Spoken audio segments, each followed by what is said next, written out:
Certa vez, instado pelos seus discípulos mais próximos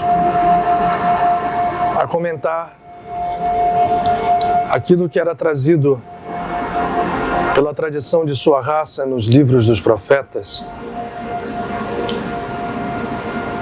desde Isaías a Ezequiel, Malaquias, Jeremias, o Rabi de Nazaré, Jesus, o filho de José, reafirmava que tudo aquilo que era contido nas profecias possuía muitos graus de entendimento e de compreensão. Instado pelos discípulos,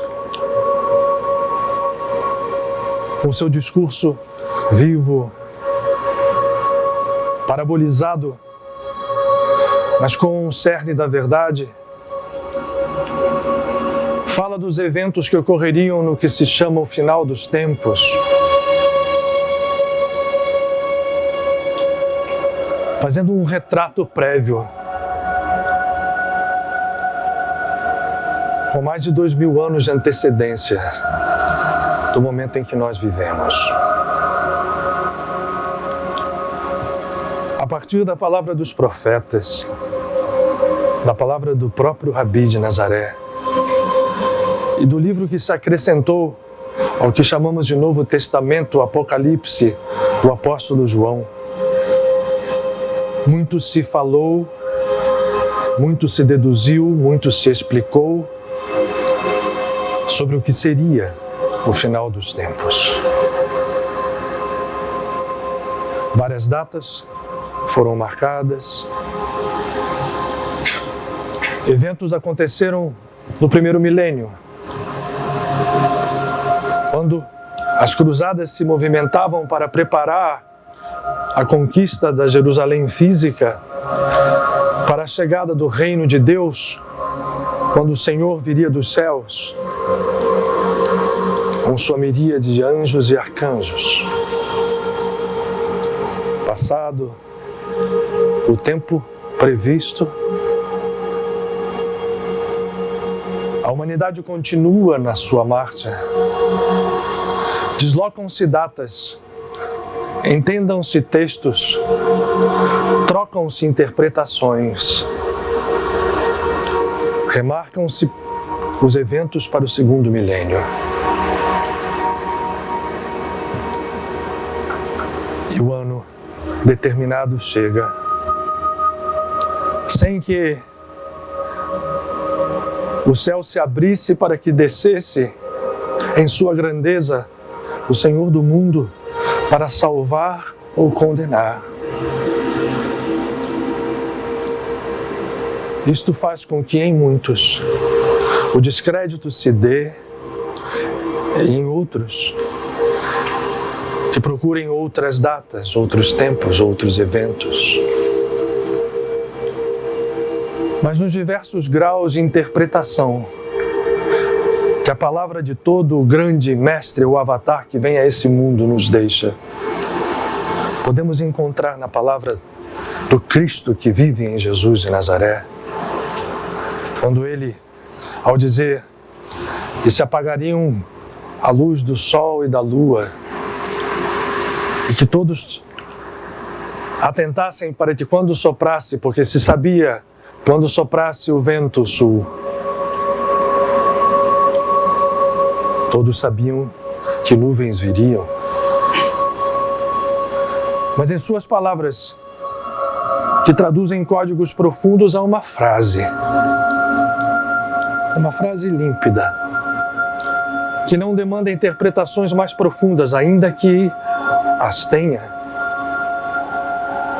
mas ela por si só nos fala do entendimento do que sejam o fim dos tempos e tudo aquilo que temos que entender para, como humanidade e como seres, filhos e filhas do Eterno, movimentarmos as nossas forças, a nossa consciência, para com esse entendimento seguir o caminho que nos é pedido quando tais afirmações nos chegam.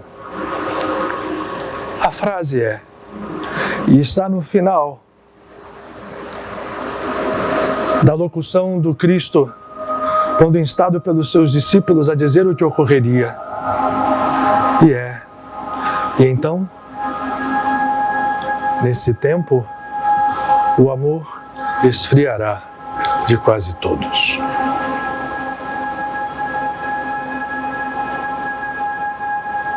À medida em que as datas marcadas se sucedem, e para uns isso é visto como decepção e descrença, enquanto para outros ainda a ansiedade aumenta à espera do Salvador que venha descendo dos céus. Para aquele que entende o que quer dizer a palavra do Cristo e compreende o amor esfriará de quase todo e de quase todos. Para aquele que isso entende, compreende que vivemos sim, fim de tempos. Talvez e certamente não com a destruição física do planeta, nem com catástrofes brutais que levem desse plano milhões de pessoas, não. Vivemos já tempos que mudam, tempos que terminam.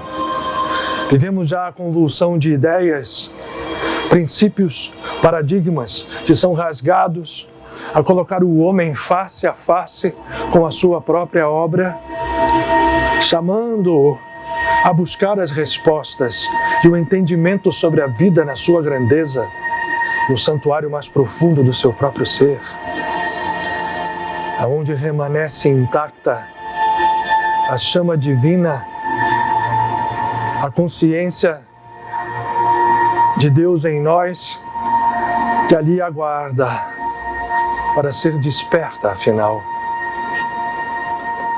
O fim dos tempos se refere ao fim de tempos em que o ego humano, simbolizado pelo Adão que cai, deve rever a sua própria natureza e abandonar as ilusões. O fim dos tempos nos mostra, sim, o amor esquecido e esfriado, substituído por todos os seus fantoches, ouro por ouropel. Mas é possível a cada um de nós entender e vivendo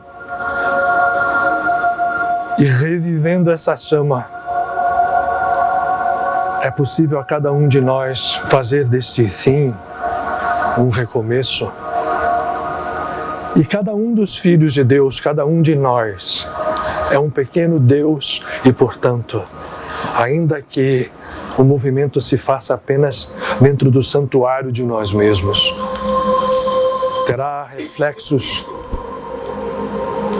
e extensão no conjunto de mentes de toda a humanidade. O fim dos tempos nos assinala nova visão, nova compreensão, nova consciência. E aqueles que são os pioneiros nesse movimento serão como os que seguram chama para que outros venham e os sigam. E isso já ocorre. Basta que tenhamos olhos de ver. Nas Escrituras, há no livro de Jonas uma história que oculta significados profundos que valem também para os tempos de hoje. É imprescindível que tenhamos olhar atento ao que está ali. Conta-se que o profeta Jonas, depois de sair do ventre da baleia e por lá estar 3 dias, é comandado pelo Senhor a ir à cidade de Nínive, onde os assírios cometiam todo tipo de transgressão consciencial, e avisar que se em 40 dias o povo da cidade não voltasse o seu olhar e o seu coração ao Eterno, ela seria destruída. Jonas proclama com toda precisão esta palavra, e as praças públicas o ouvem e espalham, e o movimento resulta no efeito de que a cidade e seu povo se transformam no mais profundo do seu ser. Passados os 40 dias, a cidade está intacta e nada ocorre. De certo que há a continuidade dessa história em respeito à natureza humana e egóica de Jonas, que ficou ferido porque a sua profecia não se cumprira, e o Senhor o faz ver que o mais importante não era a destruição de uma cidade, mas a salvação, a transformação de criaturas humanas. Isso é amor. Para os tempos de hoje, temos que nos entender em outras Nínives, e que o movimento interior fará com que o fim dos tempos seja um recomeço, sem grandes dores e sofrimentos, mais do que aqueles que já ocorrem e já se espalham como rastilho por toda a humanidade. Os tempos são chegados, mas com eles a sublime oportunidade de fazermos com que o amor, e essa é a grande chave, se reacenda. E reacendendo a chama que existe dentro de cada um de nós, poderemos com ela, de forma inesgotável, acender outras tantas. E isto fará com que um novo sol possa surgir e curar a humanidade inteira. Não desprezemos esses avisos e saibamos compreender que o esfriamento do amor é a causa de toda dor e sofrimento que vemos, e reacender a sua chama, por sua vez, é a cura simples e efetiva, com um poder incalculável, que só quando experienciarmos a partir de nós mesmos teremos noção de sua grandeza. Que a paz esteja com todos.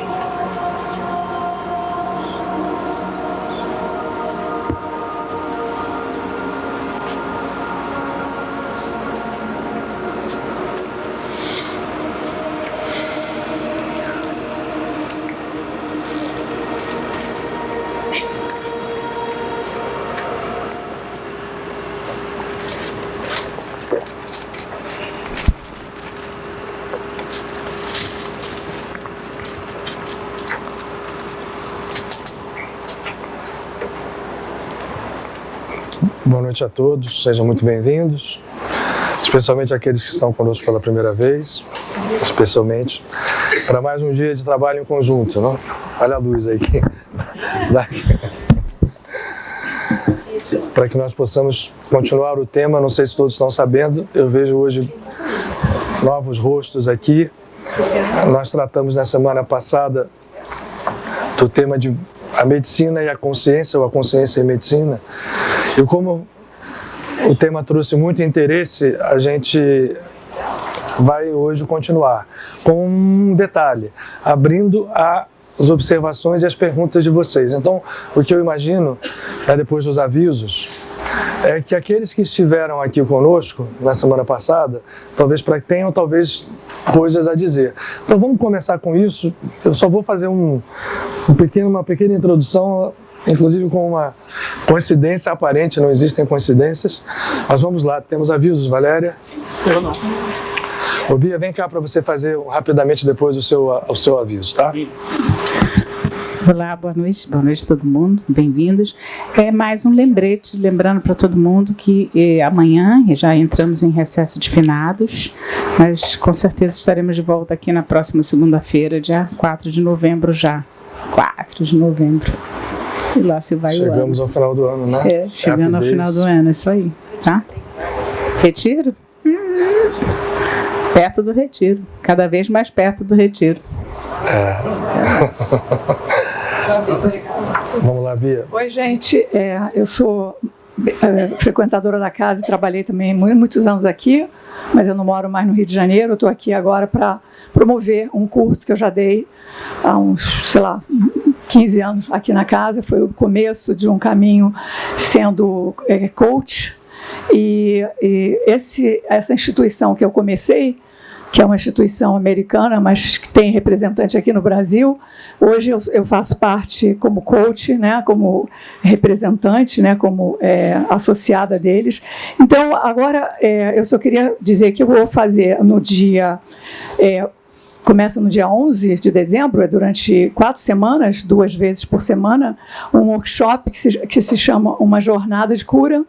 E nesse workshop ele consiste em vivências, depoimentos, exercícios e reflexões. A duração de cada um desses dias, que são 2 vezes por semana, é em torno de 2 horas, claro, às vezes pode passar um pouco, mas é 2 horas, tipo 6h30 às 8h30 da noite. E vai ser aqui na Rua São Clemente, 365, na altura da Real Grandeza. E não só fora, como dentro do prédio tem a possibilidade de parar. Claro que eu vou reverter uma fatia, óbvio, para minha casa querida, óbvio. E esse curso, como ele é vivencial, não só que seja você vivenciar a oportunidade de vencer os medos, do não julgamento, de ouvir a sua própria voz, etc. Tudo isso vai fazer, em vez de ser apenas levado por textos, você vai vivenciar, praticar. Você vai fazer exercícios para fixar, porque realmente eu acho que todos nós sabemos de quase tudo, principalmente quem está aqui há 1000 anos, sabe de tudo, mas para fazer é uma diferença grande.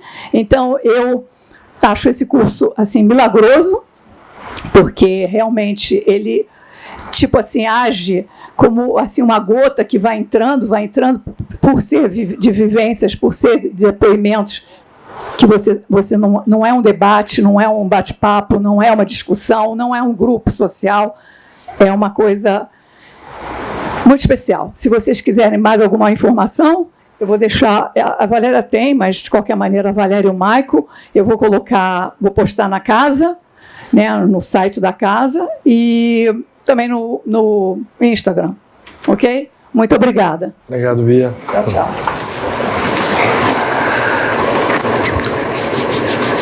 Hoje tem uma coincidência que não é coincidência, foi muito engraçado, porque a Cláudia testemunhou, né?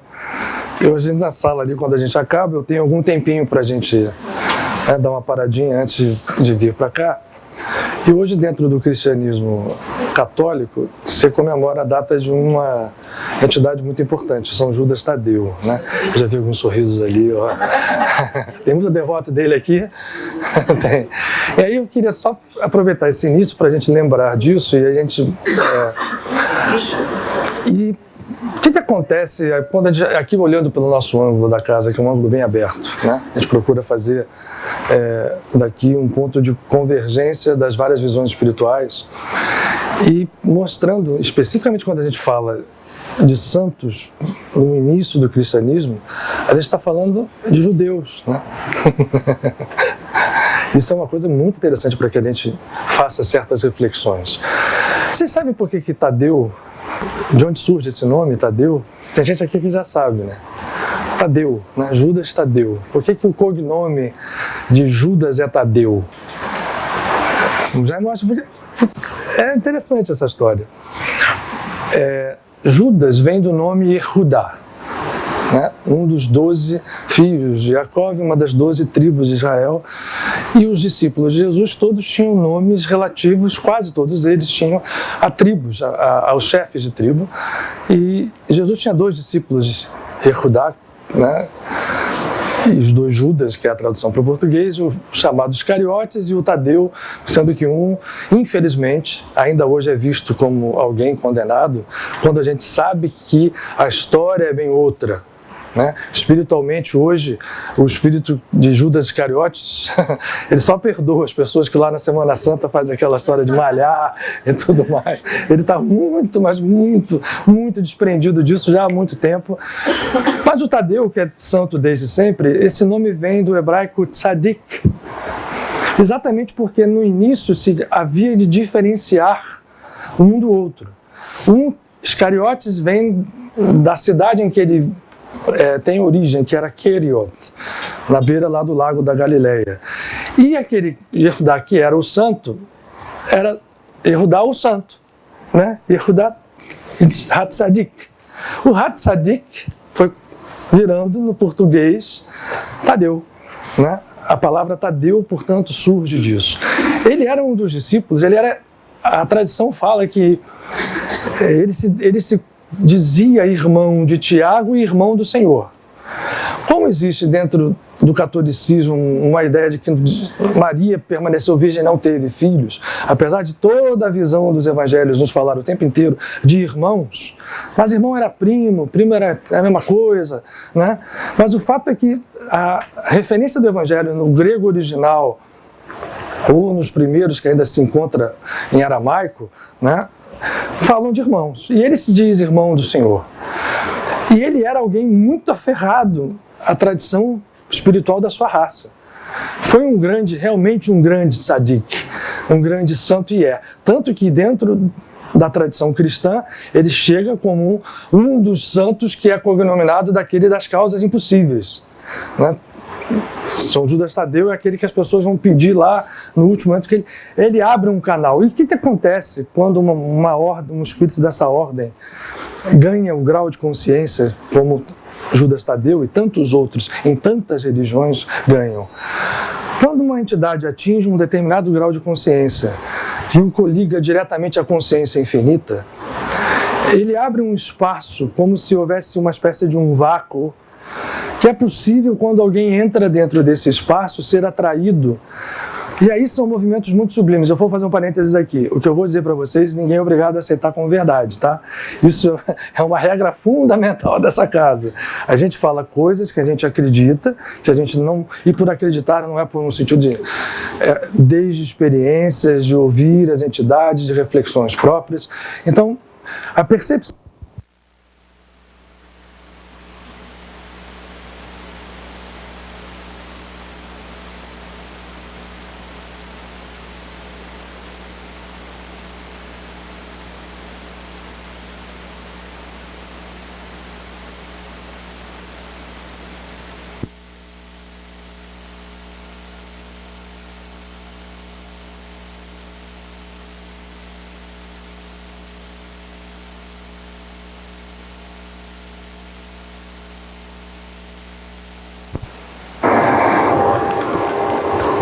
Pronto, voltamos.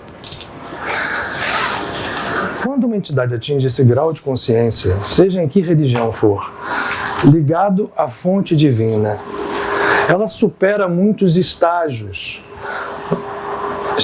esses nos quais nós estamos. A gente aqui acredita que exista uma lei em função, que a gente pode denominar de lei do karma, ou lei de causa e efeito. Essa lei, ela vai surgir a partir de um momento, que a gente não sabe quando nem como foi, que a consciência humana, que representa a cada um de nós, homens e mulheres, vamos falar só desse planeta, a consciência humana que se enclausurou naquilo que nós chamamos de ego, no sentido amplo, né, que fechou sobre si mesmo o entendimento da criação, da divindade. Isso faz com que a gente cometa o que se chama de pecado original. Ontem eu falei sobre isso aqui, hoje a gente fala rapidamente. O pecado nada mais é, olhando essa palavra, vem de pecus do latim, da separação, que é peça, corte, separação. O pecado original é apenas a gente falsamente acreditar que nos separamos de Deus. Isso gera tudo aquilo que a gente vem ver, está lá na Bíblia, codificada, quando a expulsão do paraíso é isso. Sai-se de um estado edênico ou de consciência muito ligada ao infinito, para se cair num estado onde ele vai ter, lá diz, agora você vai viver do seu esforço, você vai ter que plantar, vai ter que colher, a mulher vai ter dor de parto, faz uma série de coisas quando ele sai, o ser humano, a consciência humana sai do paraíso. Quando a gente adquire, e aí passa a valer, esta lei de causa e efeito. Essa lei de causa e efeito, isso é corroborado, não só eu estou falando aqui me valendo apenas da escritura cristã, mas se nós formos olhar o Bhagavad Gita, nós formos olhar as tradições orientais, todas elas se referem a esse estado da existência de uma lei de causa e efeito, mas que pode ser superada. Krishna diz isso claramente a Arjuna, quando ele faz a iniciação de Arjuna antes da batalha. No Bhagavad Gita, essa iniciação é descrita em passos que no final, olha, o karma vale até um determinado ponto. Jesus falou a mesma coisa para os seus discípulos. Isso está bem claro também, excelente. Mas o que eu quero sintetizar aqui é que quando a gente chega num estado tal de consciência, esta lei kármica perde o efeito para nós. Esse ser que vai a um estado de consciência, ele consegue quase que incinerar os karmas.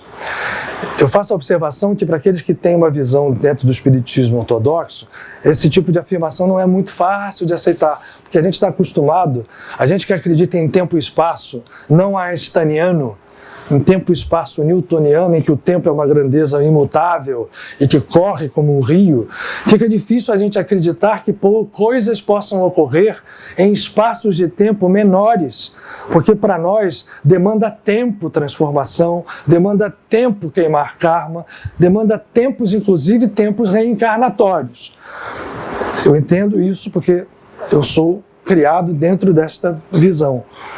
Mas o importante é, e aí corroborado até cientificamente depois, que o Einstein veio ao mundo, e com ele os outros físicos que fizeram surgir essa visão moderna mais ampla, que vai de encontro àquilo que os grandes avatares falaram, Buda, Krishna, Jesus, se entende que a causalidade não é linear e, portanto, nada sendo linear, nem tempo, nem causalidade, nem coisa alguma, nós podemos atuar mais intensamente nessa linha de tempo que nós temos para trás, de passado, e fazer mudanças drásticas em espaços menores de tempo do que nós podíamos sonhar. Ora, quando alguém entra nesse estado e se transforma num santo, ele consegue isto para ele, se santifica por quê? O que é santificação? Santificação também é uma palavra que a gente olhar a sua etimologia, a gente vai entender melhor o que significa ser santo ou ser são. Aí o inglês ajuda mais, porque o inglês, o santo é o holy. Holy vem do grego holos. O santo é aquele que se transforma em algo completo, unificado, íntegro, não partido, sem pecado. Em português, são também é isso. Por isso que a gente chama alguém de são. São fulano, são ciclano, porque o são é aquele que... A santificação nada mais é do que você transformar a sua consciência aparentemente partida em algo unificado à fonte divina, de onde nós nunca nos separamos. A gente só acreditou nisso, principalmente a gente acredita nisso. Deus para nós está fora da nossa natureza, em algum lugar onde a gente tem que buscá-lo, ou se a gente não acredita nele, o despreza. Ora, quando esse santo realiza para ele, ele não realiza só para ele.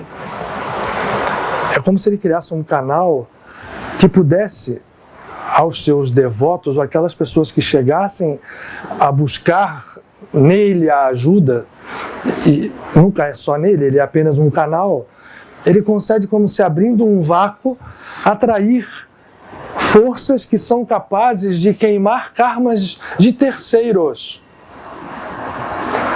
É outra coisa também que isso vai de encontro. Como é que eu posso ajudar um terceiro?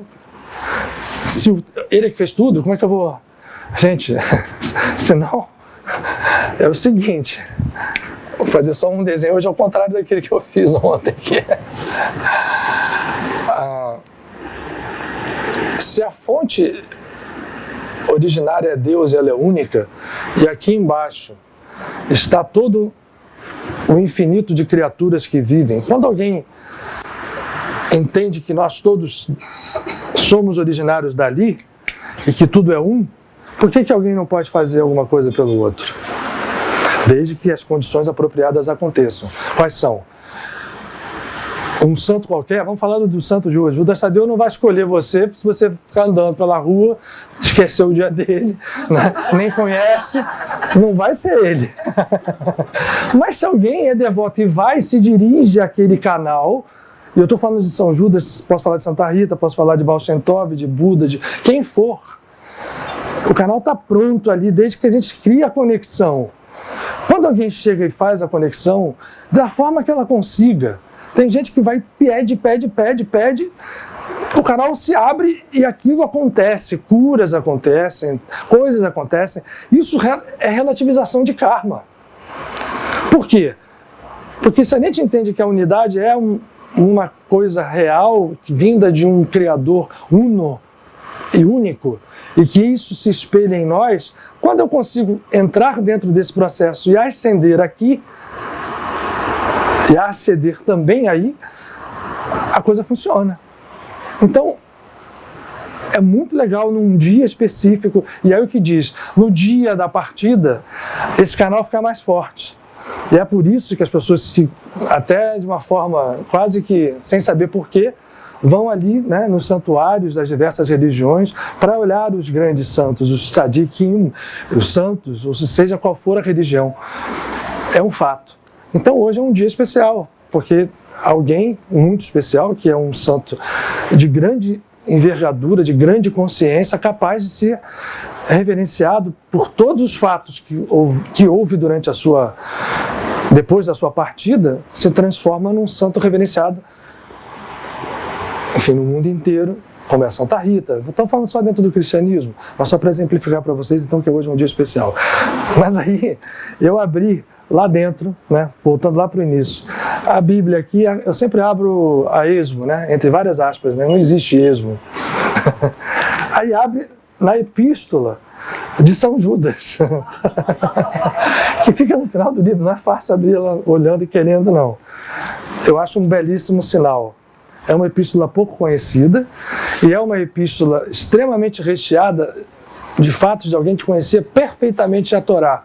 Por isso eu falei lá no início que ele foi sempre muito ligado, como Tiago, à tradição judaica. Mas ele usa isso com uma precisão absoluta. E ele proclama uma coisa. Se a gente puder resumir, é uma epístola que não é nem grande, mas ele proclama uma coisa. No final dos tempos a gente tem que buscar a salvação, e esse final dos tempos a salvação só se atinge pelo amor absoluto em que nós possamos fazer com uns e com outros, porque o amor é fonte inesgotável. E ele usa o exemplo dessa inesgotabilidade dessa energia cósmica de uma vela que acende. Se eu acender uma vela, eu consigo acender, sei lá, infinitas outras, né? E a vela que eu comecei e todas as outras não perdem a sua essência, nem perdem a sua substância. Ontem a gente falou um pouquinho aqui no seminário de ontem, sobre a energia espiritual do dinheiro. E eu não falei de um exemplo que, quando eu vi essa história da vela, eu lembrei de um exemplo que é muito, muito interessante para que a gente entenda de onde a gente tem que buscar a nossa ajuda quando a gente fala de buscar recursos materiais. É lá em cima. Vocês já viram como é que vocês vão, por exemplo, hoje em dia, numa época todo mundo comprava CD, né? CD era um objeto físico. Então, se eu era dono de uma loja de disco e queria vender CDs, eu tinha que comprar uma quantidade X, e cada vez que alguém comprava um, diminui o meu estoque. Hoje você tem acesso aos grandes portais fornecedores de conteúdo musical. Você já pararam para pensar que quando você baixa a sua música, você acredita que o estoque diminui lá ou não? Então, na tese, ele só aumenta. É assim que funciona a energia infinita. E a gente precisa saber disso antes de mexer as coisas aqui. Para resolver os nossos problemas aqui, a gente precisa trabalhar na ordem correta. E aí, engrenando no nosso tema de hoje, inclusive os nossos problemas de saúde. Por que existem curas milagrosas por parte de seres desta ordem de consciência? Sem desprezar os médicos. Eu sei que tem vários na plateia, incluindo a mim. E a gente trabalha porque, nós falamos aqui da outra vez, não se despreza. E o Dani lá fez um comentário. Claro que hoje a medicina, como a gente já conhece aqui, tem grande mérito e grandes coisas ela faz. O problema é que se você fechar isso dentro de uma caixa e achar que é só aquilo, você trancou possibilidades infinitas de entender a cura num nível mais amplo. Então, por que a gente repita-se de novo? Por que há curas, e sempre houve curas, desafiadoras aos métodos clássicos? E por que hoje há grandes movimentos dentro da medicina para entender isso, numa base mais estruturada, científica, entendendo energias em ação, frequências em ação, né? Entrando em outros níveis mais profundos que fazem a gente perceber a possibilidade que se abre enorme à frente da medicina nesse século XXI. Desde que a medicina vai entendendo que ela não é, né, nós somos médicos, a gente sabe disso, e eu venho originário do Frei Luiz, onde a minha medicina virou, né? Porque eu me formei numa escola médica que era a época. Eu falei já que isso aqui, né? Estou ficando repetitivo, né? A Cláudia fica sempre olhando aqui para mim quando eu falo, porque ela está desde a década, desde a Gávea. E a Gávea começou em 97, então eu imagino quantas vezes ela já ouviu essa história. Contem lá, de 97 para hoje, são 22 anos. Isso sem tirar o Frei Luiz, botando... Mas eu, formado em medicina bem clássica, com professores aqueles mais coisas, num hospital que à época era um hospital de bastante, que era o Pedro Ernesto no seu auge, fui formado em medicina interna, CTI, coisas assim, e aquilo era a minha visão médica. E fui parar um belo dia no Frei Luiz para oferecer o meu trabalho. Ali tudo mudou, né, para atender no ambulatório, e lá eu comecei a ver, a partir de conhecer o nosso querido irmão Rocha Lima, eu passei a frequentar os trabalhos de curas através de materializações. E comecei a ver coisas. Falei, gente, alguma coisa aqui não está casando com tudo aquilo que eu aprendi, né? A visão materialista de encontrar as saídas só no campo da matéria, né? Eu vou completar esse quadro, que hoje eu vou mudar ele. Eu só fiz aquele quadro. Vocês lembram que eu desenho aqui, só faço essa ponta aqui, né? Mas essa história completa é isso. Essa estrela aqui não é propriedade do judaísmo. A prova está aqui, ó. Isso aqui é um yantra de Hanuman, que é o grande auxiliar de Ram, Shri Rama. Faz parte do Ramayana. E Hanuman, como todas as divindades hindus, porque não há divindades lá, as expressões da divindade, trabalham da mesma forma, com energias, com forma, e a estrela de 6 pontas está presente dentro da tradição espiritual. Eu acho que Davi era bem esperto quando entendeu isso aqui, devia ter algum auxiliar lá dele que conhecia bem, que, olha, use isso aqui como escudo, que isso aqui vai ser algo fantástico, e é mesmo. É um poder enorme, mas que não é restrito. Eu fiz isso aqui para falar, eu desenho sempre, quem já viu aqui, eu faço aquele desenho do iceberg cortado, né? Na verdade, esse iceberg é a parte de baixo da estrela. Aqui está o nosso universo físico. E a gente, um planetinha que teimoso, de gente teimosa, vive aqui no meio, fechado aqui, acreditando que essa história é a única realidade. E acredita numa ilusão chamada matéria. Ilusão não é porque ela não exista, mas é porque ela não tem as características que nós damos a ela. Não existe solidez. A solidez é uma percepção que nós temos. A gente hoje sabe perfeitamente, quando você vai penetrando no âmago da matéria, você não encontra mais nada, você encontra vazio, mas encontra energia a dar com o pé. E é tudo que é. Na verdade, a matéria é uma expressão da energia. A nossa medicina clássica, da qual eu vi, e onde eu fui no Frei Luiz aprender que não era nada daquilo, né? Porque coisas assim que a gente conta com cuidado, né? Ou é mentiroso ou é maluco. São duas opções de quem não conhece, né? A gente vê coisas, e eu vi coisas à minha frente, assim, de assombrar, né? Eu sempre conto, às vezes, para pessoas, né, que uma determinada vez o Dr. Friedrich von Stein, que era o médico que se materializava lá, e materialização é assim, gente, a gente fala materialização, não tem fantasminha pluft de materialização, não. Eles não vêm, né, eles vêm assim, como a gente é, para mostrar que não tem solidez, porque da mesma forma que ele chega, aparece, que qualquer um vê, toca, segura, aperta, vê o pulso. As entidades materializadas têm pulso, têm coração. Da mesma forma que ele chega, ele faz assim e desaparece. E aí? Foi para onde? O que é que aquele corpo inteiro... Né? Hoje a gente já tem suportes científicos para entender isso, os campos de energia, né? Biólogos como Rupert Sheldrake, né? Como o Lipton e outros tantos que estudam muito intensamente como é que essas energias se materializam.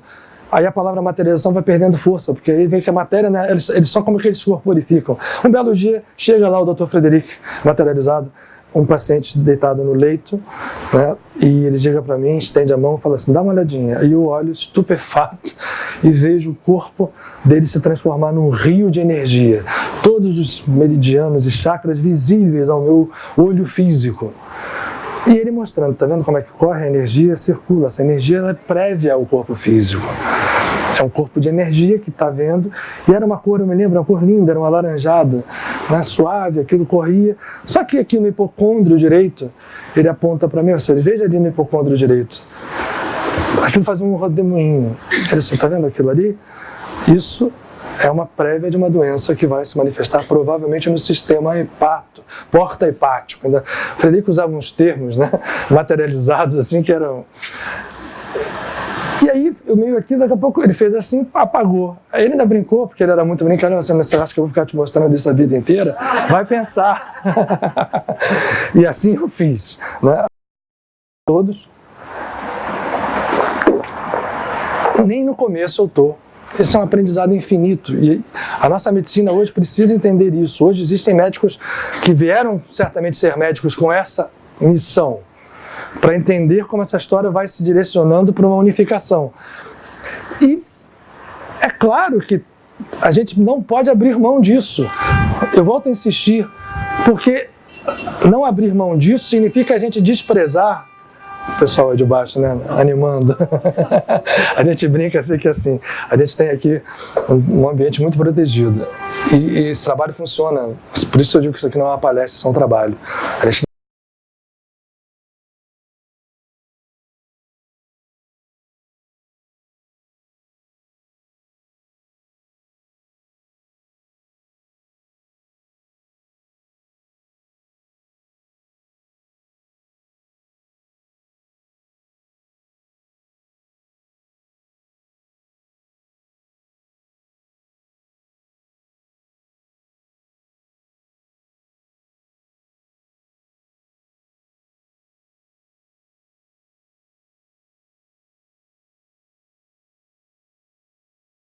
senão, senão nós vamos desprezar todas as curas que acontecem extramédicas. A gente está numa casa que o Padre Pio, que é o nosso grande mentor, fazia isso todo dia. Ele curava as pessoas que chegavam lá, como, dando exemplo de Padre Pio, mas pense em qualquer santo. Todos eles, ou quase todos, adquirem esse poder de cura, sem saber nada de medicina, e curam mesmo. Eu lá no Frei Luiz, a gente ainda viu um médico espiritual trazer para o campo da medicina, para o entendimento lógico, as coisas que aconteciam, mas as forças que são usadas são as mesmas. Quando a gente fala hoje de medicina de frequência, né,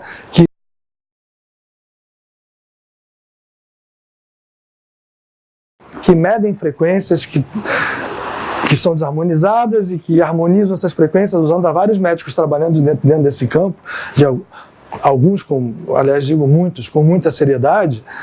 É um processo que está tentando trazer para o nosso campo de entendimento algo que acontece e aconteceu sempre. Portanto, nós somos capazes de atingir esse estado de cura. Claro que a ajuda de um santo vale. Mas o que eu queria trazer um pouquinho hoje, nesse segundo momento de conversa, depois da outra vez, era que dentro de nós existe uma força absurda de autocura. Porque senão não faria sentido essa coisa toda estar ligada a uma fonte sublime que nós chamamos de Deus eterno, de Pai, de Sagrado, ou o que seja, que a gente tem falado aqui sempre de ser uma consciência prévia a toda a criação, e portanto até a definição da palavra consciência aqui tem que ser vista com cuidado, porque para nós consciência, no primeiro momento, é sempre algo meio apenas conceitual, né? A consciência, inclusive para a nossa ciência material ou materialista, ela vem fruto da matéria física, como se fosse um produto da ginástica, da dinâmica cerebral. Né? Os neurônios lá se interagem, fazem todo um conjunto, rede, né? Agora nós estamos mergulhados num universo que ele é consciência, que ele é consciência infinita, e a consciência não é fruto de nada, ao contrário, ela é a origem de tudo. É um entendimento que a gente tem que ir trazendo aos poucos para a nossa... trazer ele daqui do cérebro para o coração, para o resto do corpo, e entender que nós somos mergulhados numa consciência. Por isso o homem, a vaidade humana fala, agora descobrimos isso, descobrimos aquilo, ou criamos isso, o homem não cria nada pelo seu ego.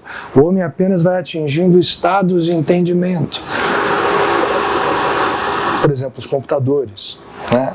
A ciência de computação, de informação, a teoria dos sistemas, nada mais é do que entender uma forma como o universo trabalha, e assim é, e a nossa consciência partida, né, foi atingindo e de repente descobriu o processo que a gente chama de processo computacional, e aí começa a criar toda uma tecnologia que vai ao infinito, sim, porque nós estamos dentro de algo, ou de um ser infinito, do qual nós não somos parte, porque parte é partido, mas nós somos componentes dele. Então, há uma discussão, por exemplo, no campo da matemática, entre grandes matemáticos, né, que a briga é, a matemática é criada pelo homem ou ela é descoberta pelo homem? Eu sou particularmente afeito à segunda hipótese, né? E tem um grande matemático hindu chamado Ramanujan, que mostrou isso com toda clareza no início do século XX. É alguém que deixou trabalhos que hoje estão sendo entendidos. Ele não escrevia, ele só escrevia rápido à mão, ele não fazia provas dentro do protocolo matemático de como se prova um teorema. Ele deixou aquilo, e ele dizia que era uma determinada deusa que aparecia para ele e ditava os avanços matemáticos que ele... Hoje, quando você estuda a teoria dos números em alta profundidade, por exemplo, números primos e coisas que vão cada vez se tornando mais práticas e mais presentes no nosso dia a dia, os teoremas de Ramanujan são hoje entendidos depois de 60, 70 anos dele ter desencarnado. Então, assim, nós somos mergulhados numa consciência infinita, acreditamos, quando a gente se fecha aqui, que tudo é matéria e que nós somos os tais. Não somos. Somos os tais se a gente se ligar aqui, né? Mas para chegar aqui, o paradoxo é, para ser tal de verdade, você precisa de humildade. O orgulho não faz, só fica preso aqui. E com isso todos os nossos potenciais são freados pela força do ego.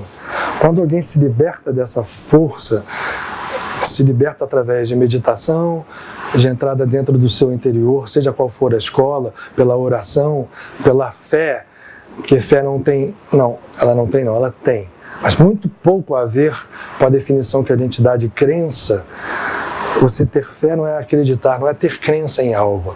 Você ter fé é entender a partir da crença, seja qual for ela, pode até ser em você mesmo, que existe dentro de você uma força capaz de mover o seu ser em direção a você mesmo e a esta consciência infinita. E, portanto, ter fé significa você fugir dessa prisão e olhar para mais alto e entender a força que existe e aí manifestar aqui.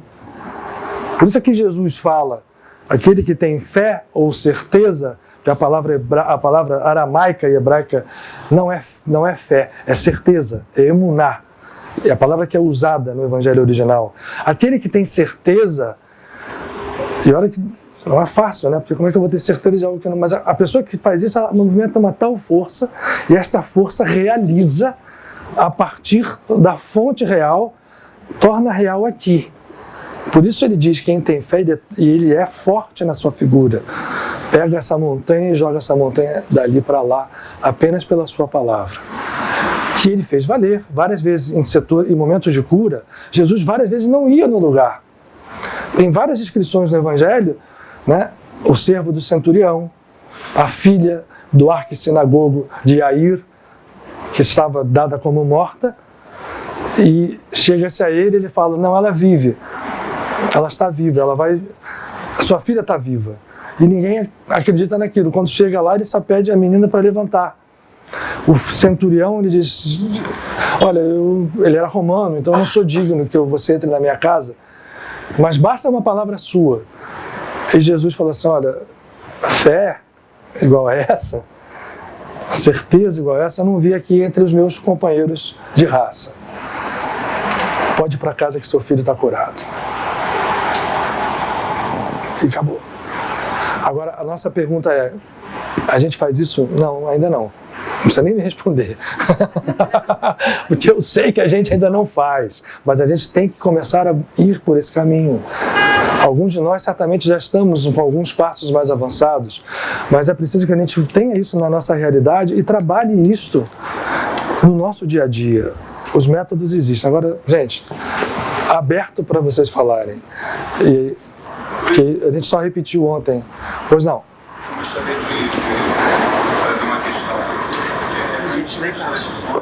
Você pode falar o mais alto que você puder? Para que vocês possam, o pessoal da internet ouvir também. Antigas tradições já comungavam da premissa de que o ser humano tinha uma alma e um corpo físico. Então, além de acreditar nessa natureza dual, elas acreditavam ainda numa natureza trina, que como resultado do encontro do corpo físico da alma, o ser humano teria ainda um corpo psíquico, que algumas tradições chamam de corpo astral ou corpo etérico. Esse seria por onde seria levada a vitalidade para os órgãos e funções do ser humano. Sim. E, enfim, através do sistema nervoso autônomo comandado pelo hipotálamo. A ciência parece que há muito tempo desistiu de se interessar por esse sistema nervoso autônomo, considerando que ele seria secundário em relação ao outro. Então eu te pergunto, coloco a seguinte questão: parece que esse corpo psíquico ele exerceria um papel fundamental no processo de cura. Eu queria perguntar humildemente como é que você vê isso e como é que você, se isso é válido no campo dessas questões que você tem trazido aqui. Boa, ótima pergunta. Obrigado até por ela. Vamos ver se a gente consegue trazer uma resposta. Você falou das tradições antigas e realmente é uma convergência de percepção. E até te falo que hoje existem campos da ciência que estão extremamente interessados nesse processo por um viés. Desde que nós tivemos o surgimento, por exemplo, da fotografia Kirlian, que começou de uma forma muito rudimentar na década de 50, hoje há processos bem evoluídos. Já é possível captar energias, relativas ao que você colocou muito bem como outros tipos de organismos sutis, seria esse corpo psíquico. Já é possível captar essas energias e de alguma forma até medi-las. E já tem gente muito dentro da ciência, graças a Deus, já existe estudando isso, tentando dar uma coerência ao que nós acreditamos ser o corpo humano. Vocês estão vendo aqui, tem a minha... Na verdade, é isso mesmo, nós não temos nosso corpo físico, ele é apenas o final de um processo em que aparece aqui o corpo físico, mas existem outras estruturas sutis que são, elas, na verdade, comandantes de todos os processos bioquímicos que vão acontecer dentro do corpo. Toda a fisiologia do corpo físico, como a gente conhece, desde a estrutura lá do gene, né, no seu último nível, de cada uma das células, aos sistemas que essas células compõem, compondo os órgãos, e que por sua vez são orquestrados pelo sistema nervoso, o cérebro físico e todo o sistema nervoso que dele emana, ou dele, enfim, na verdade você fala do hipotálamo, né?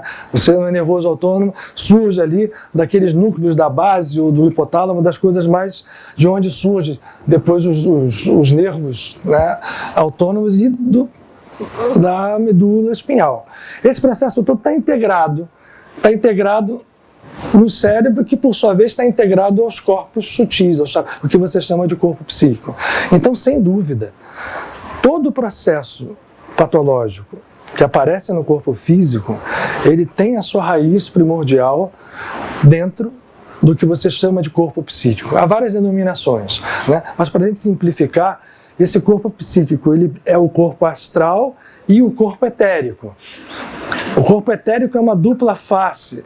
Ele é o ectoplasma, como a gente chama dentro do espiritismo, é o próprio corpo etérico, a matéria etérica ou a matéria neúrica que molda o corpo físico e faz a vitalidade passar para o corpo físico. Ela se conjuga ao corpo astral e esse trio aqui, corpo físico, corpo etérico e corpo astral, reflete toda a história informacional desse ser na sua caminhada evolutiva. Então ali estão registradas, a gente falou de informação, de computação, absolutamente todas as informações e todos os processos que alguém viveu na sua caminhada.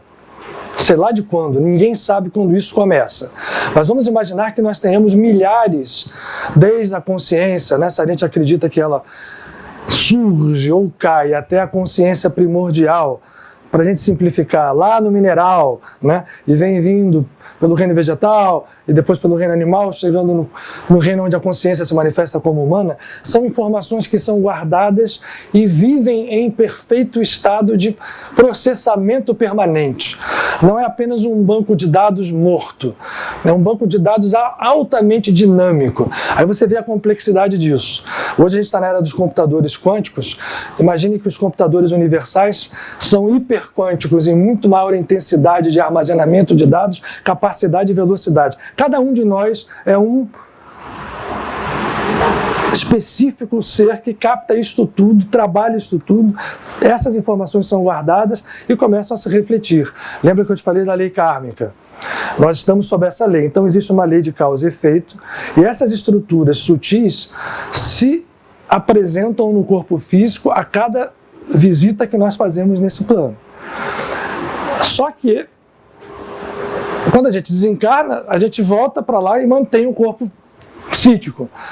Esse corpo psíquico está sempre dinamicamente trabalhando, com as suas harmonias e desarmonias. Então, estando aqui ou estando lá, a origem vai ser sempre, não sei, a origem não, mas o desaguamento pré-físico está sempre no corpo psíquico. E aí, por isso, quando a gente vai tratar, quando o médico espiritual vai tratar, eu te falei daquela história, ele me mostrou ali, né, aquela desarmonia da energia passando e eu vi com meus próprios olhos. O que ele diz? Eu estou aqui com um aparelho que vai reequilibrar essas forças, isto vai determinar que padrões energéticos que estão desalinhados por várias causas, né, causas essas que estão absolutamente guardadas no teu computador interno, essas causas vão ser trabalhadas a partir da energia que nós vamos tentar harmonizar aqui. Isto seguramente deve se refletir numa cura física. Então, quando a gente faz qualquer trabalho de cura mais profundo, esse trabalho, você tem toda a razão, ele tem que se referenciar aos níveis mais sutis do ser. Não adianta mexer só na célula física. Por isso é que eu às vezes vejo, a gente agora vai no nível do gene e tal, ok, ótimo, maravilha. Mas não vai ser uma edição genética que vai dar a última resposta aos nossos problemas de saúde e doença. Isso tem que ir mais no fundo, porque está ali registrado um grupo de causas que, se não for trabalhada, você pode até mexer aqui no corpo físico, mas vai ser temporário. Pode até durar uma vida toda, mas não vai mexer no processo integral, porque nós somos seres integrais. O nosso horizonte não é só a vida física. A gente tem que entender cura em nível profundo. É por isso que as entidades médicas, quando trabalham, elas falam, a gente trabalha no nível físico, às vezes a coisa vai com uma rapidez tão grande que a cura física se dá. E se dá, às vezes, uma velocidade inacreditável. A cura milagrosa. Mas se a gente não mexer nos níveis mais profundos, você tem toda a razão, né? E o sistema nervoso autônomo, para tentar ainda te responder mais um pouco, é fundamental, porque ele, olha aqui, agora eu pedia, o sistema nervoso autônomo, né, seja o cérebro espinhal, ou seja, dos nervos que surgem aqui, né, da parte mais alta da coluna, né, os nervos, o vago, e outros nervos cranianos, chamados nervos cranianos, esse sistema todo guarda todas as informações e se vincula de forma quase que siamesa às estruturas psíquicas do corpo psíquico, ou do corpo etérico psíquico, do corpo astral etérico, chamemos de corpo psíquico. Essa história está ligada absolutamente. E os chakras, sejam eles os chakras que a gente conhece, sejam outros, aqui tem umas... nós temos mais de, sei lá, 3.000 chakras. Eu acredito particularmente que cada célula é um chakra. Cada núcleo celular é um microchakra que se integram em correntes afluentes que vão desaguar ou receber forças dos chakras mais periféricos, que por sua vez vão se juntar nos 7, não, existem mais, mas nos chakras principais. Esse processo todo é um sistema trabalhando, guardando informação, processando informação, seja ela harmônica, seja ela desarmônica, gerando uma fisiologia homeostática ou com saúde, ou gerando uma fisiologia com doença. O problema é, nós estamos enclausurados aqui acreditando que a doença é algo inevitável e que nós somos programados para ter doenças. Ora, isso é uma meia-verdade. É claro que na minha genética está lá impresso tudo aquilo que representa a desarmonia ou a harmonia fisiológica nos outros níveis. Só que isso não é fatal. Mesmo uma doença genética, o pessoal hoje pensa em edição dos genes. Beleza. Mas eu poderia curar doenças genéticas sem mexer no gene físico, primeiramente. Eu posso curar doenças genéticas atuando nos corpos sutis, que por sua vez vão enviar padrões de energia que vão mexer na função genética, que a gente não conhece nada dela, né? O que a gente faz é uma coisa primária. A edição genética é cortar um pedacinho e botar no outro, mas o fundo, né, o âmago dessa operação a gente não entende. São energias que trabalham. Então, trabalhar nos corpos sutis será certamente o futuro da medicina, né? No sentido do seu aspecto curativo, porque eu vejo um futuro da medicina como uma prevenção necessária e possível para cada um de nós fazer. Como? Saneando o nosso corpo físico através do saneamento dos outros corpos. A partir de qual? Da nossa consciência. Esses três aqui, esses 3 desenhos do Alex Gray mostram uma consciência evoluindo. Um ser individual evoluindo a sua consciência. Então aqui, vocês vejam que tem aqui uma aura em volta, né? Tem aqui uma espécie de um toroide, pegando a energia, trazendo pelos chakras aqui das pernas, formando todo um conjunto. Aqui estão descritas as veias, as artérias, os nervos e as estruturas sutis. É bonito esse desenho. E eu até brinco, tá bonito demais para nós. Se a gente fosse tirar uma foto do nosso estado, esses chakras não estariam tão bonitinhos daqui. Teria alguma desarmonia, algum vibrando. Porque os chakras, o que são os chakras? Eu até usava uma expressão, né? São os dedos da divindade dentro da nossa... São estruturas que a divindade infinita, né? São dedos infinitos que manifestam a consciência divina. O chakra não é uma coisa que a gente tem. O chakra é algo que é expressão do nosso ser. Não é uma coisa que eu tenho pendurada aqui rodando, né? Às vezes as pessoas pensam, o chakra está ruim, porque existe um processo todo mais profundo que se expressa naquele grau. E eles determinam, o cérebro é o templo superior, onde as coisas convergem, mas a nossa consciência partida se expressa através do que os chakras são, de quais chakras são os mais ativos ou não. Tem gente que vive aqui, né? Acordando para viver, lutar, dormir, energias básicas sexuais. Tem gente que puxa um pouquinho mais, o ego vai aparecer mais aqui, aqui entra o amor, e aqui a expressão do ser, enfim, muito resumidamente. Mas eu estou falando isso aqui para mostrar o seguinte: esse estado nem é o nosso, mas é o nosso ponto de partida. Quando o ser abre um pouco mais o seu grau de consciência, a representação é essa aqui, ó. Vejam aquele canal toroidal inicial, aqui especificamente aberto, e várias linhas de força que vão se espalhando. Os pés se abrem também, fazendo um toroide perfeito. O toroide é uma forma geométrica que hoje é entendida como a base de tudo aquilo que acontece no plano físico.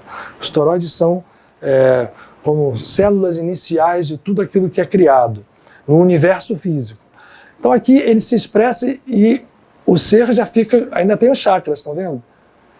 Só que aqui já existe uma unificação de forças. O que está acontecendo aqui? O corpo físico, se existe, já está completamente submetido à harmonia dos corpos psíquicos superiores. O que eu quero dizer é assim, se essa pessoa está encarnada, ele é provavelmente um santo. O corpo físico fica completamente controlado pelas forças e harmonizado por elas. Aí tem uma pergunta, por que tem santo que fica doente, né? E isso é mais comum dentro do cristianismo. Mas a maioria dos santos que ficam doentes, ele continua com isso daqui. Ele sabe que o corpo físico está ligado à lei do karma. Quando um santo fica doente ou traz para si doenças, quase que sempre ele está atraindo karmas de terceiros para o seu corpo físico e fazendo com que isso ajude aqueles terceiros a se livrarem mais. Tá? Só para... Bom, e aqui?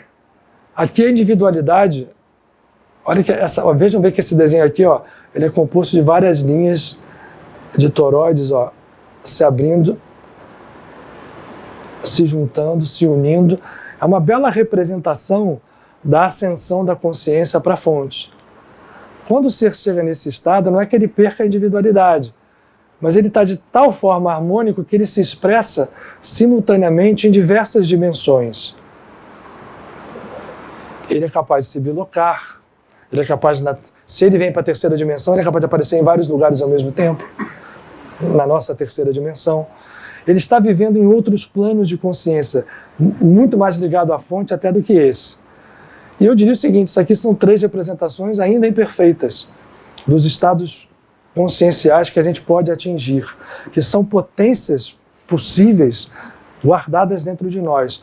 Porque se há uma beleza na criação, e aí essa estrela daqui expressa muito bem, porque vocês vejam o seguinte, desse ponto aqui, do vértice, você pode atingir qualquer ponto da base, né? Se eu sair daqui, eu posso vir aqui, seja qual for o padrão de sequência que eu der, de projeção. Então, quando alguém atinge a consciência infinita, ele é capaz de entender todas as dimensões da vida, viver nelas. Nós estamos aqui. A beleza da história é que os vértices são projeção, ou seja, o que está aqui, o que está em cima, está embaixo. Cada um de nós vive aqui. Só que a gente está embaixo, fechando aqui dentro dessa caixa. O nosso potencial divino está aqui, absolutamente intacto, dentro de cada um de nós. O que nós temos que fazer? Fazer o caminho para cá. Ou seja, se eu vou e ascendo a esse grau, eu fiz o caminho inverso mostrando apenas um espelho, um reflexo, a natureza divina, o que vem do alto, né, para a gente entender na nossa linguagem, da natureza da consciência infinita divina. É a mesma coisa daquilo que está embaixo. Nós apenas somos o processo invertido, caído.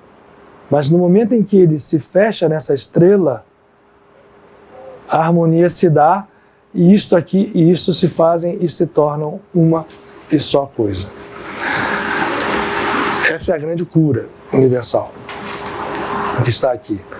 Mais perguntas? Espera só. Antes de você, um segundo antes, foram 2 dedos levantados. Eu nem sei se foi o... Eu vou te passar aqui, mas acho que vamos fazer, né, primeiro a Luana, depois o Rodrigo lá, depois o Jorge aqui. Então, gente, vou tentar falar algo para todo mundo ouvir. Tudo que você falou, eu acho assim, que a gente sente muito isso na prática médica, né? A sensação de que às vezes a medicina é um cobertor curto. Você cobre de uma área e aí sai por outra e você está sempre manejando. E você vê aqueles pacientes que tudo de ruim acontece, que a probabilidade vai contra todas as probabilidades, que você resolve uma coisa, outra coisa fica aberta para dar problema.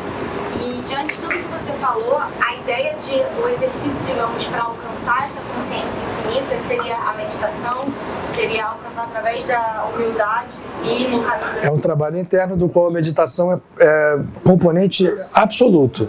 Ela precisa ser, porque meditar significa abrir esse canal aqui e você começar a realizar isto, quer dizer, é um dom natural que nós temos, né? Meditar é algo que está dentro de cada um a potência, é muito fácil de fazer, como começar a andar, né? Mas é isso mesmo, é isso. Rodrigo lá, depois o Jorge. Irmão, a gente falando de saúde, a gente precisa falar de alimentação. E existem vários tabus hoje em dia. Fale, porque é importante mesmo. O Emanuel estava aqui, no outro dia você vai fazer um replacement do Emanuel. Fale lá. Eu mesmo tive a oportunidade de participar de você, de várias materializações, e lá se falava muito da gestão da carne, né? Uhum. E atrapalhava os trabalhos, inclusive, por N motivos. Existem também várias linhas de pensamento que falam muito sobre flúor e cloro que nós temos em excesso na nossa água e pode, inclusive, bloquear algumas energias e cristalizando a pineal, órgãos, enfim. O que nós podemos fazer diante de tudo isso, né? Já que Jesus disse que importava mais o que saía pela boca do que entrava. Mas o que nós podemos fazer? Quais são as técnicas? Né? Aonde a gente pode se nortear nos dias de hoje para a gente ter mais saúde? Tá. Olhando por esse enfoque mais específico, mas eu acho que vou abrir o horizonte aqui. Valeu, Rodrigo, acho que é importante. Eu não sou nenhum especialista em alimentação, apesar de hoje, mais do que nunca, é importante que a gente entenda que a gente vive realmente num ambiente tão agressivo que nos envenena, né? Quer dizer, desde um agrotóxico até componentes que já são acrescidos à água, como o flúor, como tudo. E existem realmente pesquisas que falam de bloquear a pineal. Assim, existem soluções específicas. Por exemplo, para você deixar de ter a agressão que o flúor faz, ao mesmo tempo que ele protege, né? Dentino, existem hoje vários produtos que não têm, vários dentifrícios que existem sem flúor. Existem vários.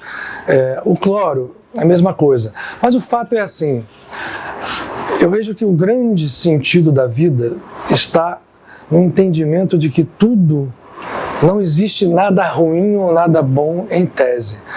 Depende, já dizia o nosso pai Hipócrates. A diferença entre o veneno e o remédio é apenas o equilíbrio da sua dose, né? Um exemplo clássico, né? O veneno de cobra, né, é utilizado hoje para a gente fazer dissolver coágulos, até porque ele faz esse processo acontecer. Um remédio vasodilatador, que a gente usa largamente na medicina, o que é o sistema vascular? É um sistema hidráulico, hidrodinâmico, né? De canos que são inteligentes porque se relaxam e se contraem, dependendo, e aí a pressão aumenta ou diminui. Quando eu vou numa pessoa que está, né, precisando de um vasodilatador para diminuir o trabalho do coração, né, porque a resistência vascular num coração fraco, ela encontra mais ainda, enfim, ou numa pressão alta. Quando eu dou um vasodilatador, eu relaxo, melhora a passagem, melhora o fluxo, diminui a pressão, diminui o trabalho. Se eu dou uma dose muito maior, eu mato a pessoa. Eu provoco um choque. Ou seja, tudo é relativo à sua dose. E aí você falou uma coisa bem legal. Jesus disse o quê? Né? é o que sai da boca que te contamina, não é o que entra. Jesus era muito esperto, ele lança coisas assim, tipo assim, olha, eu vou jogar um negócio aqui que vocês vão entender só num outro grau muito profundo. O que acontece? Jesus controlava perfeitamente a sua fisiologia a ponto de, né, seja ele, existe uma questão, viver em corpo físico ou viver em corpo materializado, fluídico, essa questão fica secundária, porque se a gente viu que o corpo físico também pode se desmaterializar, né, a matéria não é nada, podia ser físico. Então, ele vivia perfeitamente harmônico, ele não teve em nenhum momento nenhuma doença, e ele esteve exposto a todo tipo de agressão possível, imaginável, mental. Então o que ele diz? Ora, se a gente consegue entrar num determinado padrão de consciência, em que começa a partir daquilo que você materializa no mundo, porque o som e a palavra é a primeira porta da matéria. Né? Já há, inclusive, trabalhos científicos, né, que falam de sonoluminescência, vibrações sonoras que criam luz. Então, quando acontece o Big Bang, no final das contas, a gente vê que existem vibrações sonoras agindo que criaram aquela explosão luminosa, né, primordial lá. Se eu tenho a palavra como geradora de matéria e ela gera matéria desarmonizada, porque a gente não controla o que fala quase nunca, né? Ele está jogando assim, olha, controle o seu estado interno, controle o seu grau de consciência e você será completamente imune a quaisquer das coisas que o exterior te apresente. Eu não estou querendo dizer com isso que a gente pare de tomar cuidado com aquilo que come, que se alimenta, claro, né? Porque tem um padrão no qual a gente ainda está vivendo. A gente ainda está vivendo numa gaiola de vibração que a gente, mal ou bem, nenhum de nós aqui está naquele estado. Ele só lançou, ó, preste atenção que aquilo é ok. E tem um grande mestre do século XX, chamado Joel Goldsmith. Alguns de vocês já devem ter ouvido falar ou lido esse autor, que eu recomendo intensamente. Joel Goldsmith era um cara radical. Ele entendeu que a cura se fazia por atingir esse estado aqui. Vamos lá, esse aqui. E que a consciência estava, quando ela entendia que não havia nada possível de atingir um ser harmônico dentro dele mesmo, conectado com a energia e a consciência divina, esse processo não só curava aquilo que existia de desarmônico, como impedia qualquer outra desarmonia de acontecer. E ele estendia isso. A partir da cura física, para a cura das carências materiais, para a cura das carências, quais fossem elas, inclusive as de outras pessoas que estavam à sua volta. A história dele é muito interessante. Era um cara comum, ele conheceu Yogananda na década de 20, formou-se a partir dos ensinamentos de Paramahansa Yogananda, e era um cara que vivia, e houve a Grande Depressão Americana, que quebrou tudo, e ele naquele meio ficou, e um belo dia ele estava meditando e ele ouviu dizer assim, mas vem cá, que ilusão é essa você achar que as coisas da matéria terminam? Ontem estava todo mundo rico, hoje está todo mundo pobre porque a bolsa caiu. Aonde está a essência disso? Você não está vendo que você está vendo só de aparência? Ele teve um despertar, que ele passou a entender que a riqueza não vinha, né, das coisas materiais, resolveu a vida dele financeira e passou, ao alargar esse conhecimento, a curar pessoas.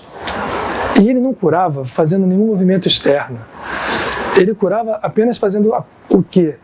Contactando a consciência dele no nível da divindade, com a consciência do outro no nível da divindade, ainda que essa pessoa não estivesse nesse momento, nesse estado. É aquilo que eu falei, o santo pode puxar. E isso acontecia, ele curava as pessoas, ele curou mais de, sei lá, de 10 mil pessoas registradas, às vezes até com um telefone. No final ele não queria saber nem mais quem era a pessoa.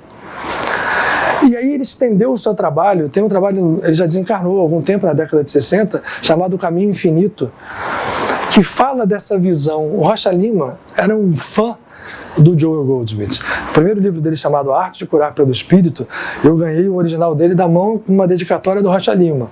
Eu confesso para vocês que quando eu li pela primeira vez eu não entendi nada do que estava ali, porque ia muito ao contrário do que eu pensava dos processos de cura. Mas era algo que puxa da racionalidade para um nível tão superior, e ele explicava, ora, é isso mesmo.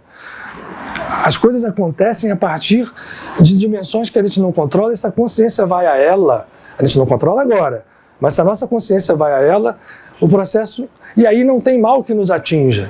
Eu estou querendo chegar a esse ponto, né? Nenhum mal. Eu posso comer flúor. Aliás, falando de Yogananda, tem uma história fantástica do Yogananda que conta de um guru que tinha os seus discípulos. Krishna fez várias vezes isso, mas esse específico guru vai num determinado lugar e aí chega um marajá que oferece um banquete. Né? Lembra, eu falei da Santa Teresa daquele dia, mas esse guru ainda fez outras coisas mais. E aí o banquete na frente com tudo, carne, mais não sei o que. E os discípulos olharam e falaram, gente, e aí? O guru começa a comer. E come. E os discípulos começaram, ao invés de segui-lo, nesse momento começaram a julgá-lo. E ficaram ali, cara feia, igual os do Buda, né? Quando o Buda foi comer aquele arroz morrendo de fome que aquela mulher dá a ele, né? Saíram, largaram ele, né? Pô, o que o mestre está fazendo aqui? Fazendo tudo ao contrário. E os caras ficaram assim.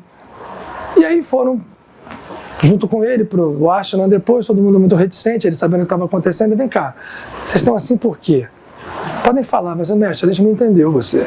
Você prega o tempo inteiro, né? A gente faz essas restrições alimentares, não come nada, mas o senhor chegou lá, comeu.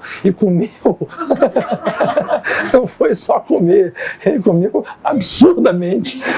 Aí ele falou assim, tá, vocês entendem que as coisas são todas relativas, a gente tem trabalhado o tempo inteiro para entender como a consciência é primordial a tudo. É claro que a gente tem que seguir certas regras e não deixem de segui-las, mas o mais difícil que a gente tem que abandonar é o julgamento das coisas. Pega a brasa, põe aqui no fogo. Aí ele esquentaram a brasa, ele pegou as brasas, uma por uma foi comendo, todas acesas. Aí olhou para ele e falou assim, agora, o de vocês que puder comer, me julgue se eu vou comer ou não posso comer a carne do banquete. O que ele quis falar ali era o seguinte, o nosso entendimento, né, ele frisou primeiro, nós temos que cuidar. Enquanto estamos aqui, ninguém vai sair daí comendo, tomando veneno, né, ou fazendo outras coisas assim. Mas o processo, enquanto nós estamos aqui, é ótimo que a gente coma o melhor, que coma o mais saudável. Ninguém está dizendo ao contrário, né? Também não quero ser mal entendido. Mas que a gente não perca o horizonte daquilo que Jesus falou, que no fundo, mais importante é o que sai da boca e não o que entra, e que foi demonstrado por grandes mestres. Um deles mais próximo de nós é o Santo Antônio, de Pádua, que entra um dia, uma pessoa, ele era muito perseguido, ele era um cara muito ativo, e fazem uma mesa para ele e colocam um veneno para ele tomar. E ele que tinha convicção, porque existe lá uma aquele que tiver consciência divina pode comer veneno, pode ser andar de serpente, nada vai acontecer. Ele pega a taça e fala só, isso aqui é veneno que vocês estão colocando para mim, eu já sei, né? Era um super médium, tomou, colocou a taça na mesa, e era médium de efeito físico também, essa taça explode depois que ele toma, e ele fica bonzinho, não acontece nada, e o pessoal morrendo de medo dele, né? Começa a mostrar que tem outras forças ali agindo. Então, assim, não sei se eu te respondi, mas para nós é necessário que a gente tome conta, assim, quanto melhor, eu faço isso, né? Procuro comer da melhor maneira possível, procuro evitar certas coisas e acrescer outras, né? A gente tem falta de alimentos aí, então está na moda a zeolita, por exemplo, né? São várias coisas que vêm por aí, algumas com bastante significação real para se fazer. A vitamina C, eu sou um adepto da vitamina C, então eu estou dizendo uma coisa aqui que a gente compartilha disso, mas a nossa busca é aquela que está lá em cima. Jorge, vamos.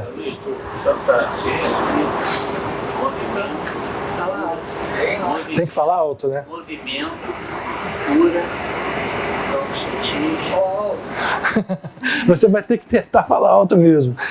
Tenta buscar. Deixa eu falar. Tá, ok. Você sempre fala isso, eu vou explicar para todo mundo ficar sabendo. Então preste atenção. Eu tenho uma deficiência auditiva que eu descobri tardiamente, do tipo condutivo. Então se o ambiente é silencioso, eu tendo a falar baixo. Se o ambiente é barulhento, eu tendo a falar alto. Então podem fazer barulho. Agora policiar nesse sentido. Tá. Ele fica silencioso. Movimento, o que eu falei? Movimento, cura, campo sutil, aquela coisa toda. Aí, em condições normais, os psicotrópicos, eles atrapalham muito esse processo interno.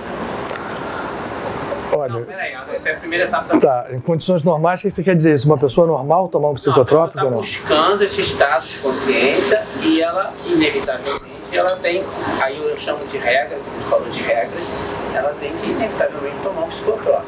Essa é a primeira etapa da pergunta. O doente mental? Não sei, qualquer alopatia, eu não sou médico. Não, mas o psicotrópico é usado em patologias específicas, né? Mas assim, umas patologias mais agressivas. Tá. Aí, vamos um pouquinho lá para o lance dos santos que você falou. Os santos trazem para si esse movimento, o karma de alguém, não sei o quê. Seja muito objetivo. Como é que os santos lidam desses estados patológicos? Eles podem também ter estado patológico. Como é que eles lidam com essa relação do psicotrópico, a ação do psicotrópico prejudicando esse movimento, essa cura, essa coisa interna? Eu te confesso que eu não entendi a sua pergunta. Mesmo? Não. Mas vamos tentar. Eles lidam com o que acontece com eles ou o que acontece com as outras pessoas? Não, tu diz que os santos trazem para si né, o karma das pessoas. Isso. Podem fazer isso. Podem fazer isso. E trazer o karma de uma pessoa que usa psicotrópico. É isso? Também trazer esses processos internos que a pessoa está com dificuldade de resolver. Aí vamos trabalhar isso. Como é que os santos ali na prática se fazem valer daquele estágio lá mais avançado para não sofrer tanto quanto os normais sofrem quando tem dificuldade de lidar com os psicotrópicos? Não, na verdade assim, agora entendi. Então o santo puxa para o estado, ele vai ficar doidão igual a pessoa e vai trazer uma doença psíquica. Não, entendi. Não sei como, para dizer para você. É a primeira resposta. Mas vamos pensar juntos aqui. A gente pensa juntos no seguinte sentido, eu entendi o que você quer dizer. Uma doença física fica fácil de entender como é que se puxa, ele tem a doença física ali. Uma doença psíquica, para curar essa doença psíquica, ele vai em níveis mais profundos. Você sabe muito bem que doenças psíquicas não são simples de se entender. Não é apenas um processo de diminuição de um receptor cerebral, né, de uma queda de dopamina, de qualquer outro neurotransmissor. Uma doença psíquica tem outros fundamentos inclusive espirituais. Né? Às vezes até com ação. Não. De uma maneira geral, tem pessoas que têm problemas que elas fazem de medicação, um antidepressivo, por exemplo. Ele limpa isso, pura e simplesmente, não precisa trazer para ele ficar nesse estado. Um estado físico nem é o mesmo estado que de repente um doente tem. Ele só puxa para aquilo para trazer para o nível dele, do físico, o karma da pessoa. Mas não necessariamente precisa que isto aconteça. Ele pode curar sem que nada fisicamente ocorra, puxa esse karma sem precisar de refletir no seu corpo, né? Porque nem todos os santos ficam doentes. Eu só usei o exemplo para São Francisco de Assis, né? São Francisco de Assis desencarna cego, desencarna com uma doença, uma infecção absurda no corpo, num estado de consciência muito grande. Ele estava ali puxando para o corpo físico dele o karma de toda uma ordem, que as pessoas não sabem, mas que estava muito confusa. Ele abdica do comando da ordem 2 anos e meio antes de desencarnar.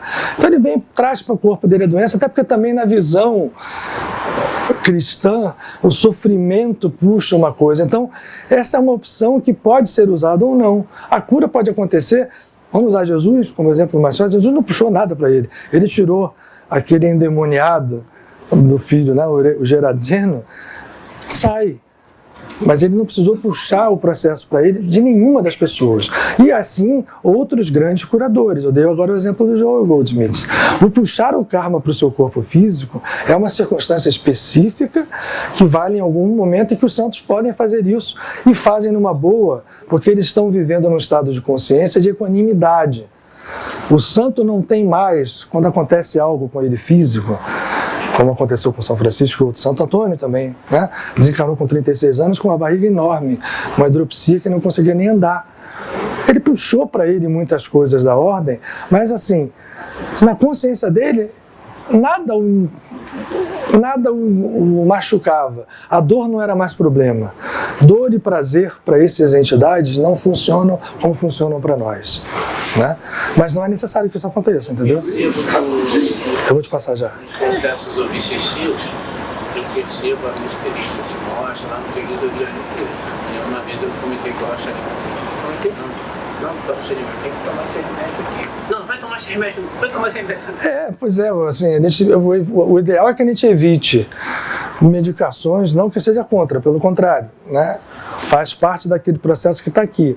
O remédio tem o seu eficácia, mas todo remédio vai mexer num nível muito horizontal, um nível neuroquímico, um nível bioquímico. E a gente vê o quanto isso pode dar efeito ou pode não dar. Principalmente quem tem prática médica, né? Vê o quanto isso flutua, quantas pessoas se beneficiam, quantas não, em quanto tempo e como se beneficiam. É uma coisa muito complexa que a gente, né? E aí na genética é sutil. Porque tem outras opções, né, que a gente pode usar para isso é que a gente precisa entender a medicina nesse nível cada vez mais profundo. A gente entender que aquilo ali é vertical, né? O ideal é a gente chegar ali. Chegando aqui, essa batalha, enfim, cada um vai ter a sua, né? O tempo relativo, podendo até responder em femtosegundo, mas Você fala em femtosegundo aqui, tem gente que não ouviu essa história ontem. Tendo a consciência que nós somos seres espirituais vivenciando temporariamente um corpo físico, eu gostaria de saber, em princípio, se a consciência do índio cristão na transformação do ser humano no mundo atual e a cura através dos extraterrestres e queria perguntar se um santo pode ajudar o outro e se você disser que sim, se você, por favor, pede a São Judas Tadeu ajudar São Januário.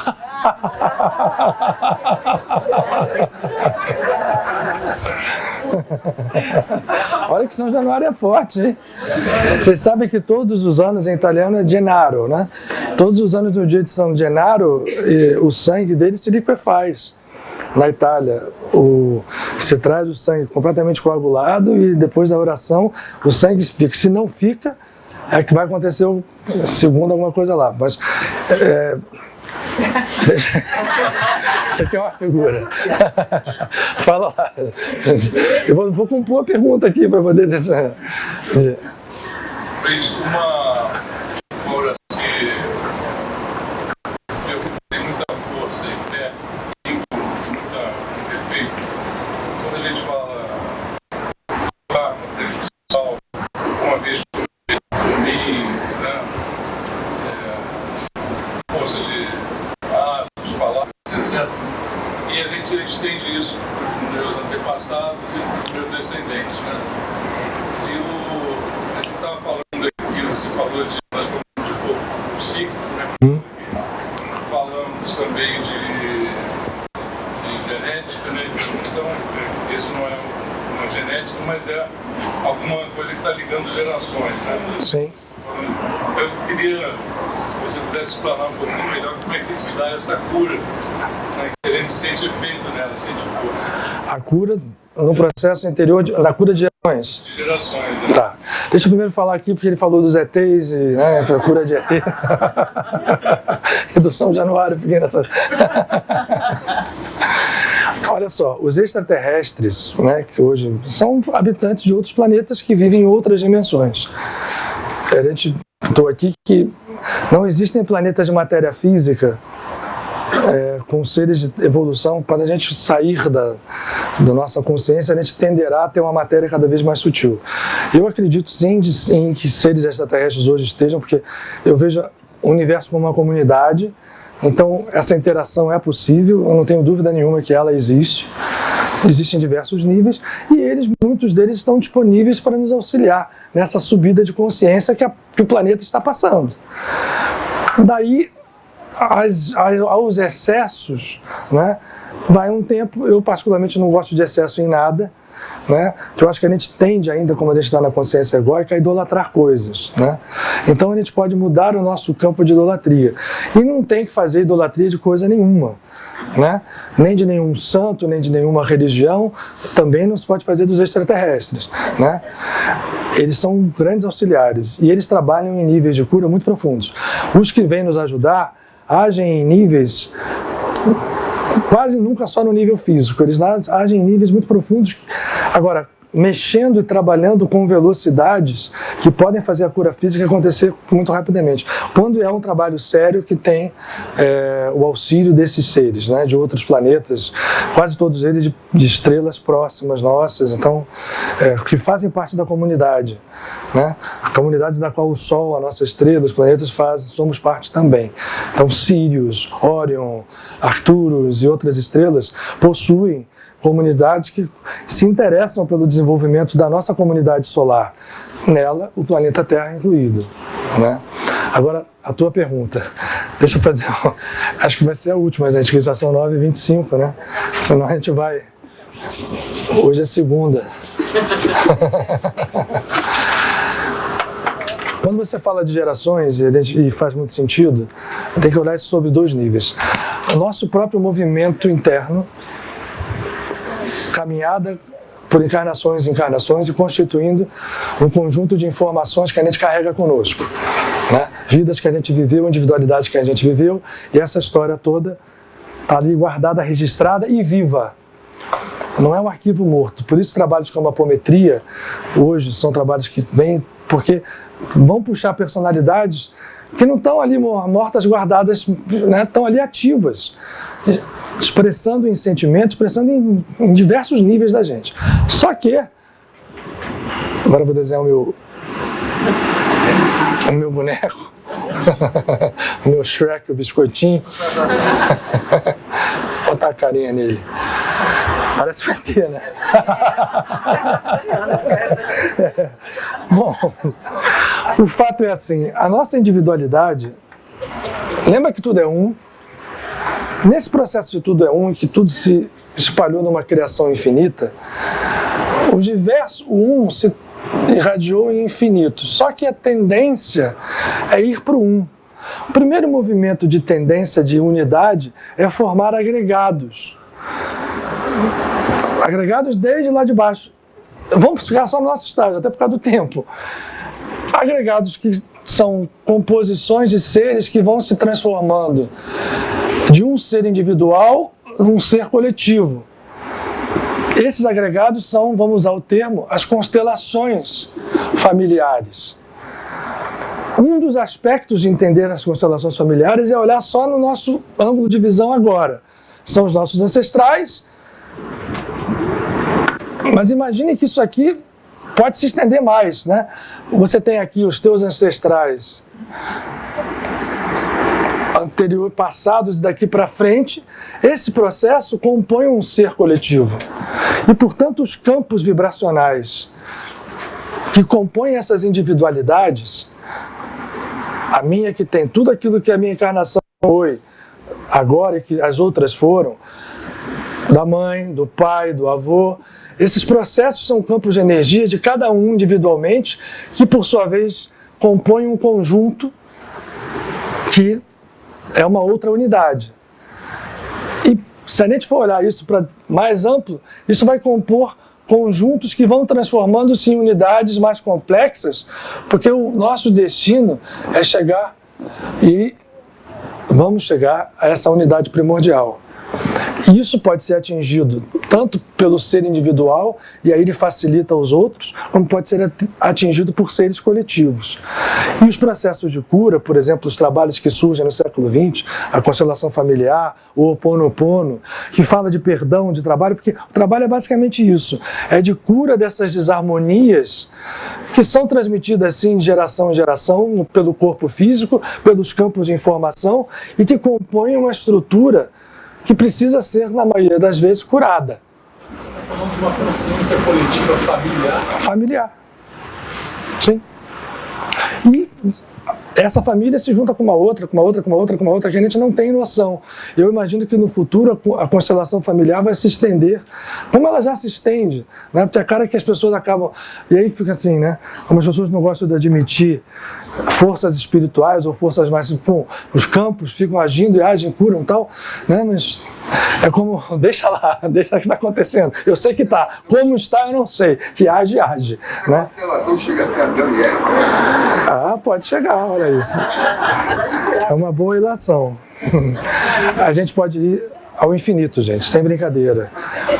Os exercícios de infinitude são possíveis e devem ser cuidadosos, né? Porque se a gente vai nesse momento vibratório do planeta, né, o momento que a gente tem, vamos ficar trabalhando na nossa individualidade, na individualidade dos mais próximos, eventualmente na planetária, né, como máximo limite. A gente precisa curar esse planeta, né?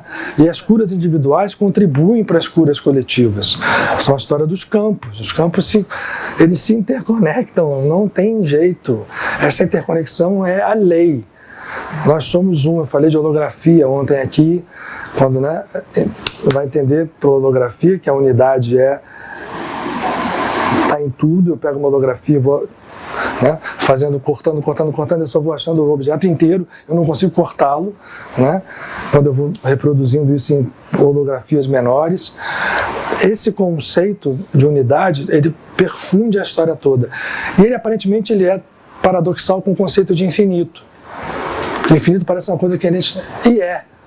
Mas quando a gente entende, por exemplo, que existem infinitos maiores e outros menores, a gente vai chegar a uma ideia de que eu posso trazer o infinito, o conceito do infinito, mais para perto. Quase como que ele se funde com o conceito de unidade. Porque eu posso pegar um intervalo unitário,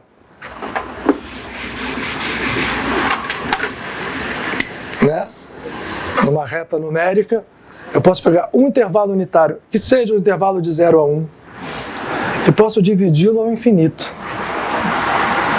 O infinito está contido aqui. Aí é o infinito do poeta, né? Que seja infinito enquanto... Essa é uma figura. Eu preciso dele aqui. E é isso, a gente chegou a hora, né? Mas... obrigado pela paciência de vocês. Vamos fazer uma nossa oração final, que é o mais importante de tudo, contando com a ajuda desse tzadik.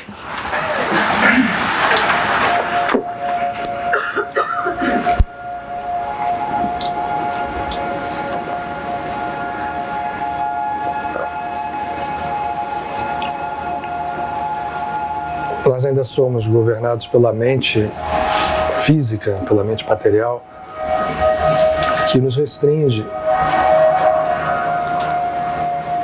Mesmo essa mente, nós não temos ainda sobre ela quase nenhum controle. Ela trabalha muitas vezes em processos automáticos. A maior parte dela é inconsciente. E o inconsciente é o grande motor de realização das coisas que acontecem em nossa vida, seja reproduzindo as causas e efeitos que nós plantamos ao longo da caminhada, seja sendo modificado e ativado pelo poder da vontade. O inconsciente é o grande motor realizador no campo físico. E no momento em que nós entendemos isso e ascendemos a nossa consciência às fontes e à fonte universal, nós conseguimos implantar em nosso inconsciente as vibrações de cura, o perdão, o amor, aliados à meditação e à oração, são o maior dos instrumentos. As técnicas podem nos fascinar, os conhecimentos podem atrair a nossa atenção, mas nós não nos esqueçamos jamais que o movimento primordial de cada uma das criaturas, de cada um de nós, é nos conectarmos à consciência infinita, porque lá habita o nosso ser.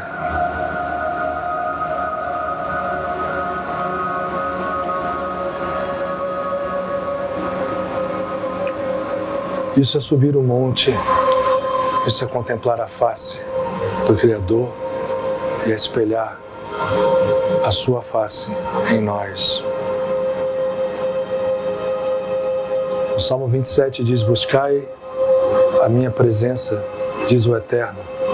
E nós respondemos: sim, a tua presença eu buscarei. A presença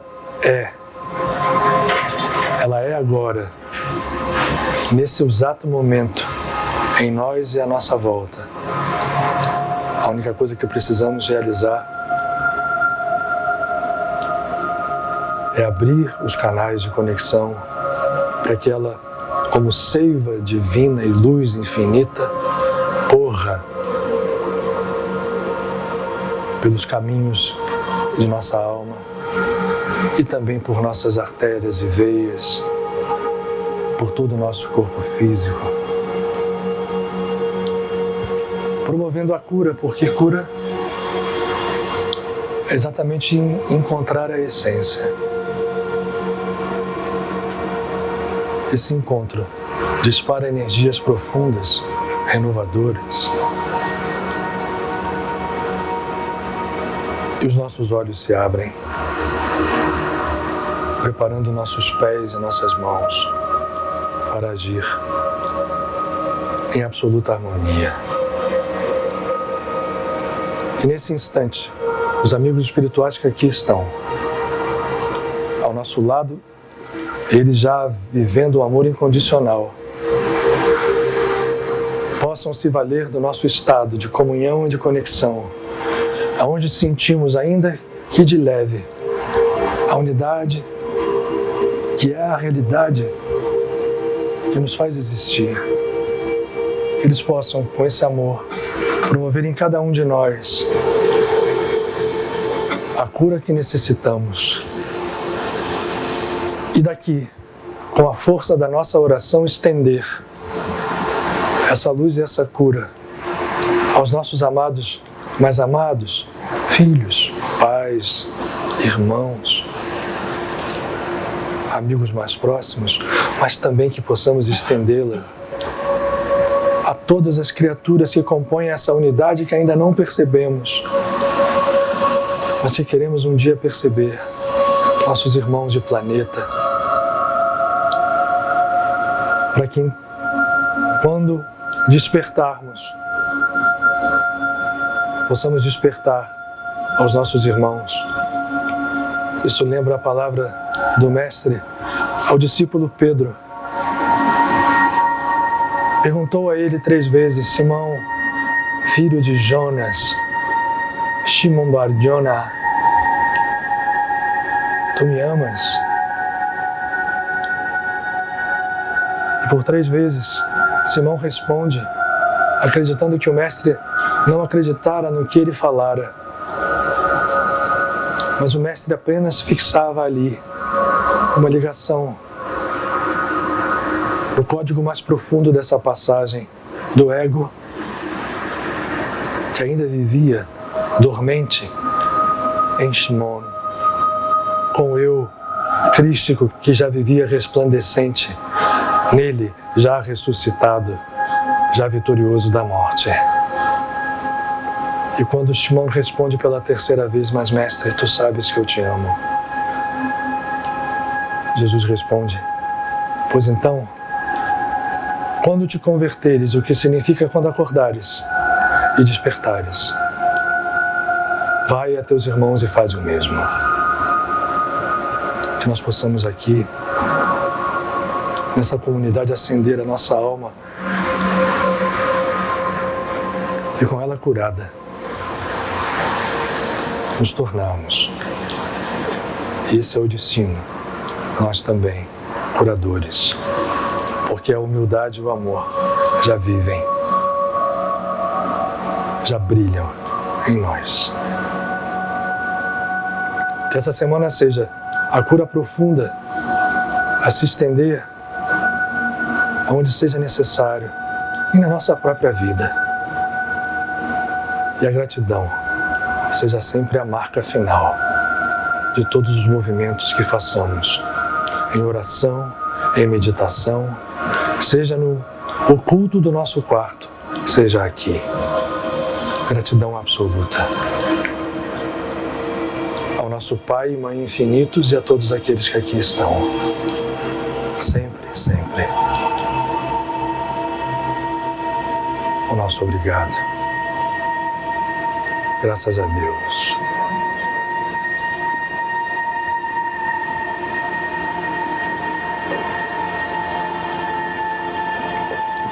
ótima semana para todos. Muito obrigado pela paciência. Que São Judas ajude a todos, inclusive a San Gennaro.